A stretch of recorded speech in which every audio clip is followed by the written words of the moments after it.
আমাদের গ্রাম বাংলায় একটা কথা আছে, অন্যের জন্য যখন আপনি ফাঁদ পাতবেন সেই ফাঁদটাতে আপনাকে নিজেকেই পড়তে হবে।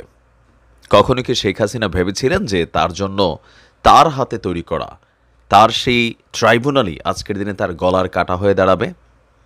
খেয়াল থাকার কথা যে মুক্তিযুদ্ধের যেই বিতর্কিত যে চ্যাপ্টারগুলো ছিল, মানে বিশেষ করে প্রকৃত রাজাকার যারা, তাদের শাস্তির জন্য আপনার সারা বাংলাদেশের মানুষের মধ্যেই একটা চাহিদা ছিল, আকাঙ্ক্ষা ছিল, কিন্তু সামহাও এখানে নানান ধরনের পলিটিক্স ঢুকে গেছে। আর যুদ্ধ অপরাধী ট্যাগে অনেকগুলো মানুষকে ফাঁসি দেওয়া হয়েছিল, আর তাদের ফাঁসিকে অতি দ্রুত কার্যকর করার জন্য আপনার আন্তর্জাতিক বিচার ট্রাইব্যুনাল গঠন করেছিল শেখ হাসিনা সরকার। আর আজকে সেই আন্তর্জাতিক বিচার ট্রাইব্যুনালেই নিজের বিচারই খুব শীঘ্রই তিনি দেখতে যাচ্ছেন।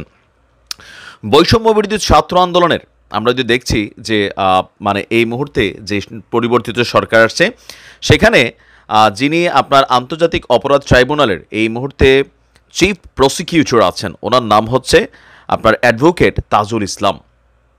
তিনি বলছেন যে আগামী এক সপ্তাহের মধ্যেই আন্তর্জাতিক অপরাধ ট্রাইব্যুনাল পুনর্গঠিত হচ্ছে। এখন এই আন্তর্জাতিক অপরাধ ট্রাইব্যুনাল পুনর্গঠিত করাটার আসলে কারণ কি?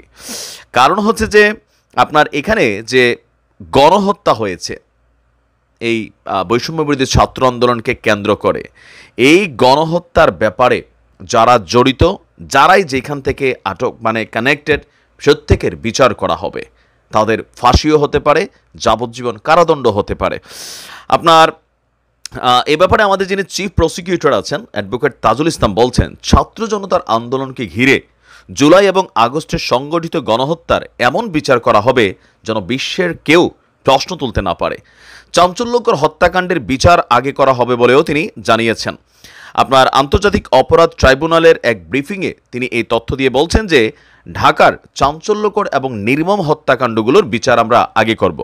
অগ্রাধিকারে রয়েছে রংপুরের সাঈদ হত্যাকাণ্ডের বিচার। শুধু তাই নয়, বিচারটিকে এমনভাবে করা হবে যেন এই বিচার নিয়ে দেশে বিদেশে কোথাও থেকে কোনো ধরনের প্রশ্ন তোলার সুযোগ না থাকে। তিনি বলছেন যে বিপ্লব করতে গিয়ে অনেকেই শহীদ হয়েছেন, অনেকে নানা অঙ্গ হারিয়েছেন, তাই তাদের প্রতি জাতির একটি দায়বদ্ধতা আছে। বিচারটা দ্রুত করতে হলে তদন্ত সংস্থার কাছে, প্রসিকিউশনের কাছে তথ্যগুলো আসা খুবই জরুরি। আমাদের তদন্ত সংস্থাকে ওই অপরাধের তথ্য উপাত্ত বের করে আনতে হবে। গণবিপ্লবের যে একটা চরিত্র, তাতে সবাই চাইবেন দ্রুত সময়ে যেন বিচার করা হয়, পাশাপাশি এটাও চাইবেন বিচারটি যেন ত্রুটিপূর্ণ না হয়, কোনো ধরনের সমালোচনারও সুযোগ না থাকে। বিচার হওয়া সত্ত্বেও গোটা দুনিয়া থেকে কেউ যেন বলতে না পারে যে বিচারটা আগের মতোই, মানে যুদ্ধাপরাধীদের যে বিচারটা হয়েছিল ওই আগের মতোই অবৈধ প্রক্রিয়ার মধ্য দিয়ে হয়েছে। সেই কারণে এখন সরকারের কাছে আমরা অনুরোধ করছি যেন ট্রাইব্যুনালটাকে দ্রুত পুনর্গঠন করা হয়।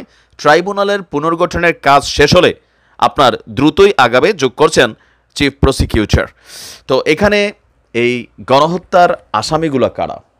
99.99%ই হচ্ছে আওয়ামী লীগের যারা একদম টপ লেভেলের, শেখ হাসিনা সহ যারা বিভিন্ন নেতাকর্মীরা আছেন, পাশাপাশি প্রশাসনেরও অনেক মানুষ কিন্তু এই অপরাধের কানেক্টিভিটিতে তারা জড়িয়ে যাচ্ছেন। এখন যেহেতু বাংলাদেশের ইতিহাস বলছে আওয়ামী লীগ সরকারের আমলে আপনার যুদ্ধ অপরাধী ট্যাগে অনেকের ফাঁসি হয়েছে, অনেকের যাবজ্জীবন কারাদণ্ড হয়েছিল আদালতের রায়ে, কিন্তু শাহবাগে গণজাগরণের মাধ্যমে সেটাকে ফাঁসিতে আবার রূপান্তরিত করা হয়েছে। সো বাংলাদেশে আবারও কি এমন কিছু ঘটবে?